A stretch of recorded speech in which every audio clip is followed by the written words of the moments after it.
can't remember who it was, but when Barack Obama was elected president, and the paper's absolutely full of it, obviously, and there were a line where people were giving him one line of advice. And I can remember somebody saying, "Let us down gently."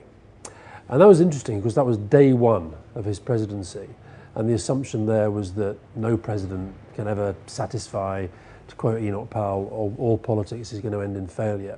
And I saw recently Bob Dylan, who'd been a pretty vociferous supporter of Barack Obama in the campaign, starting to have one or two doubts. And I just think sometimes we've got to understand that politics and political leadership, it's a long game. And you're not going to deliver everything in a few days, or a few weeks, or even a few months. And I actually think, looking at it from our perspective, what we've seen of Barack Obama so far has been incredibly impressive.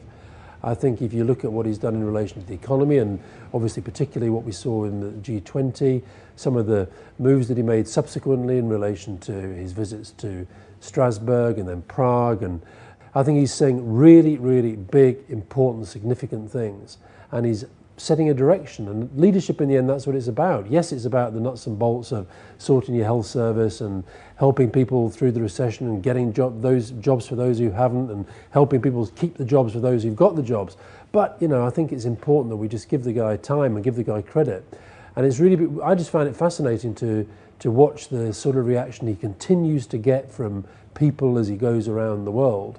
But already people really starting to say, and not just Republicans I've noticed, but people starting to say, is he quite what he's cracked out to be? And my sense is that he is, but more importantly, I think for somebody who's got so many hopes of people around the world riding on him, is really just give people a bit of time.